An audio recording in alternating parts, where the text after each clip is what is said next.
Hello, investors. It's Don Vandenbord, Chief Investment Officer with Revere Asset Management. Today is Thursday, August 14th, 5:40 p.m. Eastern Time, coming to you from St. Augustine Beach, Florida, with tonight's Revere Roundup Daily Market Insight video. Market state, we're in an uptrend. Check the trend gauge in the upper right. We've got the coveted four green arrows, meaning market leaders acting well and major indexes trending above the short-term 21-day moving average, medium-term 50-day moving average, and long-term 200-day moving average. So what happened today? Pre-market, the futures were slightly positive. 8:30 p.m. Eastern Time, PPI, this is Producer Price Index, came out, and it wasn't just hot, it was red hot, smoking hot, whatever adjective you want to call it. The projections were for a rise of 3/10. We saw a rise of 9/10 across headline and core. And this is the largest, the biggest amount in of a gain in 3 years, and the year over year over 3% now. But we were over 3% back in early in the year. That wasn't that big of a deal. The immediate reaction was for the indexes to sell off and for yields to pop, as the prevailing thought on Wall Street now is that there's an interest rate cut coming in September, and actually that's still a 95% plus chance. But any talk of a 50 basis point rate cut in September is pretty much eliminated. But I expected it to be worse than it actually is, and this is why we try to stick with rules and not emotions. But when I did see the gap down, I got rid of small caps pre-market on the knee-jerk gap down, and we trimmed a position later in the day, and I'll talk about that. That was in the SSO when we rebounded. Basically, my mindset was, if you're cruising along in the left lane and you're doing a little bit above the speed limit, which we were with adjusted beta over 1.6, which is on the high side for GROTECTION, and you see flashing lights ahead, you're going to lay off the gas a little bit. And that's what my thought was, and that's how I reacted to the portfolio, just getting rid of a couple of things that were extended to the upside, and something that was interest rate sensitive, that being small caps that gapped lower, and still a small profit in that, and locked in a gain on a bounce mid-morning in the SSO. But we'll go through all that as we progress. So bottom line on the day, gap down on the red hot PPI, but the bulls bought big caps. Small caps gap down and really didn't make any progress, and interest rate sensitive names got hit as well. Here are the numbers: 21 over 21 down an average of 1%, 6 up, 15 down. Turbo 12, however, positive, 7 up, 5 down, positive by 0.18% on average. The big eight, this what clearly held up the best, up 0.63%, while the RG8, this is our 8 growth ETF composite, down 1.05%. This is mid and small cap centric. S&P gap down 1/3%, made it positive a couple times during the day. In fact, positive at the end of the day. I've got that wrong, by 0.03%. Equal weight, however, down 0.65. NASDAQ 100 gap down 3%, made it positive, but during the day, but almost back to flat line, down 0.08%. Equal weight, however, down 0.74%. These numbers on the S&P and the Qs just basically reinforce that the big eight dominated the market today. The Dow gap down 0.4, had a decent comeback, just barely negative. Mid caps and small caps closed down 1.2 to 1.3%. Global 60/40 stock and bond down 0.1%, 0.2. Our flagship GROTECTION portfolio down 0.44%. Turbo down 1.31%. Let's get into the charts. And there's a concept that I want to reinforce today. When you have an event like this, very often what we end up doing is putting in bracket alerts. The low of the day, when you finish off the low of the day, is a good inflection point to track both on individual names and on the indexes. In this case, it's saying we had a shot across the bow on the indexes, but buyers came in, and you just mark that low, set an alert below that low, both for individual names that you're watching, and set a alert below the low and an alert above the high. And in the coming days, if your bottom alerts, your break below alerts start going off, that tells you what you need to know. If your breakouts to the upside of your alert start happening in the coming days, that shows you the strength that you're looking for. So uh I anyway make very huge use of bracket alerts, especially when you have an inflection point like this. So you looking at this in the S&P, you think absolutely nothing spectacular happened today. The range was only 32 points, which I will say I am genuinely concerned, not concerned, genuinely surprised, pleasantly surprised by the action today. And don't argue with the market. Price is truth, no exceptions, as Dan says constantly, and it's what we live by here at Revere. And you can see basically too tight range. Um, closed just about where we closed on Wednesday. Really excellent action. Let's look at a 5 minute chart here. My notes say oh 05 equals low, which means you put in the low of the day within the first 5 minutes and trended higher. Didn't quite eclipse yesterday's highs, but tried to sell off in the morning when we recovered. This is when I took the SSO position off, and then strength into the end of the day. Can't argue with that in any way, shape, or form. It is what it is. You can't argue with the market. Here's the NASDAQ 100 still closed slightly negative, but again, just a blip if you want to look at things there. Equal weight, tight range, closed at the highs of the day, uh, but down 0.65% on the day. Dow Jones Industrial Average, not a big range either, basically closing unchanged. Now, here's where the ugly came in. We'll go the mid caps first. Now, remember, we had two strong days up on mid and small caps. Didn't even give half of that back, still above the 8 day exponential moving average. Yes, we're down 1.3%.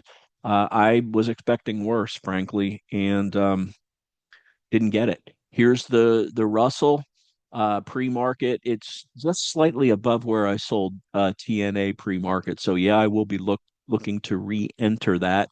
Note it came back just to around that 2283 level, which is the breakout level from yesterday. So closing the top of the range, that's bullish action as well. So all in all, despite the negative numbers in mid and small caps, this is a win for the bulls. We had a big opportunity with news that challenge the narrative for why the market is doing as well as it is, and the market took it in stride, and we don't argue with that.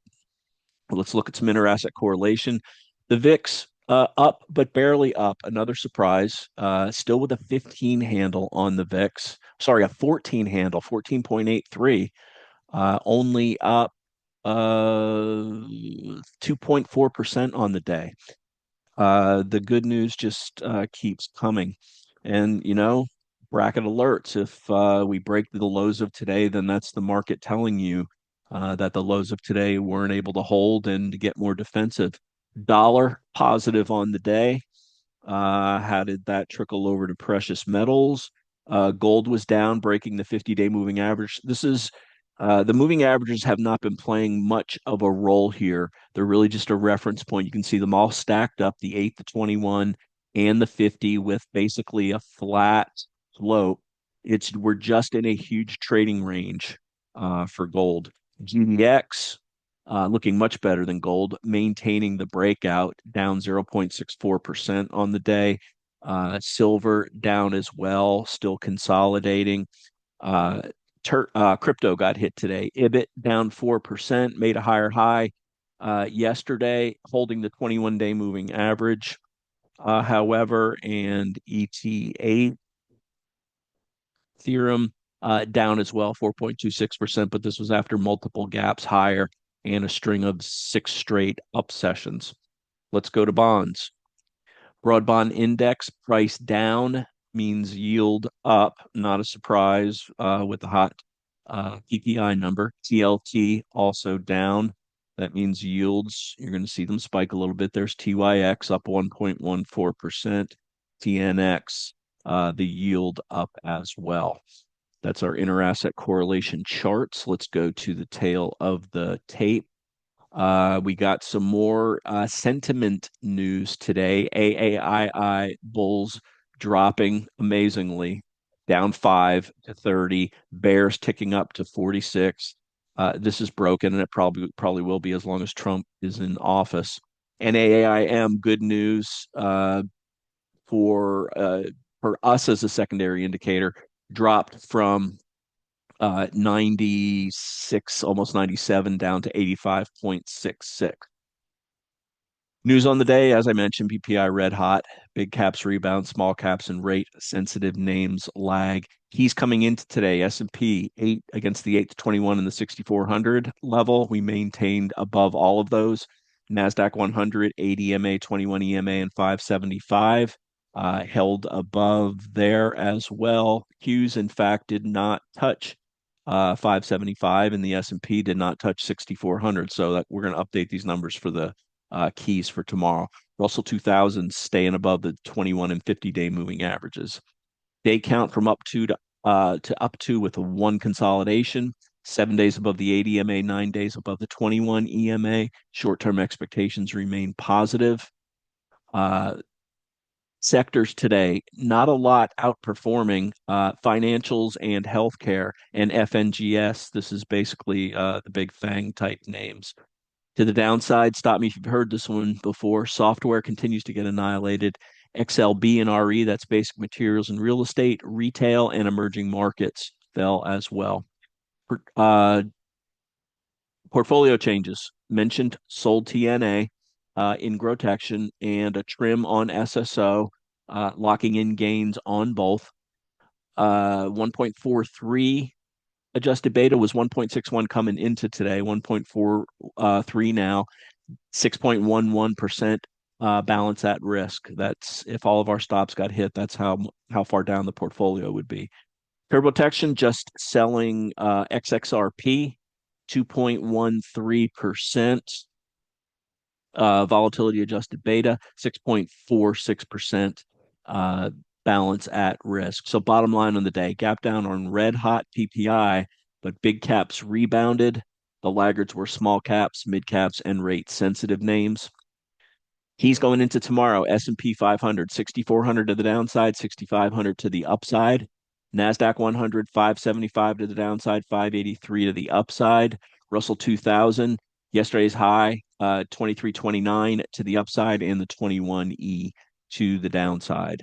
Let's get to some charts. Let's turn off stochastics here. And let's go through some names on the 21 over 21 that are in danger of dropping, as all of them have had closes below the 21. This is one of the main feedback mechanisms that we have in-house, our 2121 and Turbo 12 list. In addition to the RG8, it tells us what's holding up, what's selling off, what's lacking relative strength, and very clearly, if a bunch of names start breaking the 21-day moving average, that's the feedback you're getting from the market that these type names are coming under pressure. Carvana hanging right around the 21 and 50-day moving average after a nice gap up on earnings, but no buyers since then. This is a spot where buyers should step up, and sellers haven't taken over, but buyers haven't come in either. So we're hanging right around that level. VEV, we own this. It's sitting right on the 21-day moving average. There's been relative weakness over the last 2 weeks. This is one of the big alternative energy names that has had a tremendous run. We're watching for it to hold the 21-day moving average here. It's sitting right on it. Net, after a shakeout on its earnings day, it showed some strength after that, but ran right into that O'Neill pivot plus 20 to 25% level and has reversed off there. There hasn't been big volume, but the relative strength hasn't been there over the last week, and it's broken below the 21-day moving average. If you look at a weekly, completely normal. It's just coming back to the 10-week. As you know, that's an O'Neill buy point for leading names. But for now, it is breaking the 21-day moving average. And finally, Dash, the fourth, that broke below the 21-day moving average. This is another one that had strength on its earnings report, but no follow-up strength since then. So those are four that are threatening to come off the 21 over 21 list. Let's review the portfolio holdings. Palantir sitting on the 8 EMA, low volume pullback the last 2 days. We already looked at GEV. Hood bounced at the 21-day moving average. NVIDIA holding tight along the 8 EMA. MP Materials positive today, riding the 8 EMA higher. Reddit is just an absolute beast. Trim some on, it was 5 ATR extended yesterday. It's still 5 ATR extended. Uh, Probably the strongest stock in the market. Rocket, the strongest liquid stock in the market, I should say. This is one of the interest rate sensitive names that rallied on the prospect of rate cuts, pulled back a bit today. Normal pullback in the context of where it bounced off of the 8 EMA. So nothing wrong there. Let's go to some things that Turbo is holding that we haven't reviewed. Let's look at LEU. This is one hanging on by a thread. They did a secondary offering after a very strong move up. Basically, this is at the Fisher cut bait level. The guys will make a decision on this one tomorrow. XXRP, this is Ripple, got stopped on that below the 21-day moving average. Turbo also owns Tesla above the key moving averages. Nice volume, 3 up days before a lighter volume pullback the past 2 days. SOUN, great follow through action after its earnings gap up. This is exactly what you look for when you buy something on an earnings gap up. A-Lab continues to be a champ. If they all acted like this, we'd all be wealthy beyond means. Let's see. They also own Nail, interest rate sensitive name. 2 strong up days, barely a pullback, down 4.3%, but relative to the bounce, acting kind of like RKT, which we have in GROTECTION. That's going to wrap it. As always, like to hear from you. The email is don@revereasset.com. The phone is 855 Real Wealth. That's 855-732-5932. Would appreciate it if you would like, share, and subscribe on YouTube. Our flagship portfolio is named GROTECTION. We're in the process of, it'll be closing, not sure exactly when, but it's getting big because of the success that we're having. And we will be closing it to new money and existing client money. So if you've been thinking about it, we've had a bunch of people calling, but it's designed to grow assets during uptrends, protect them during downtrends, and we detail every night on video what we're doing and why we're doing it on portfolios. There will be a replacement for it that will focus on an ETF rotation strategy that'll take the place of the smaller names that we can't really buy because of the size of GROTECTION, and TurboTection is wide open for more assets as well.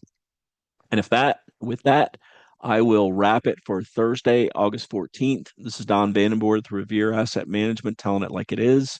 It's not how much you make in the market, it's how much of that you can keep. Thanks for listening and have a great day.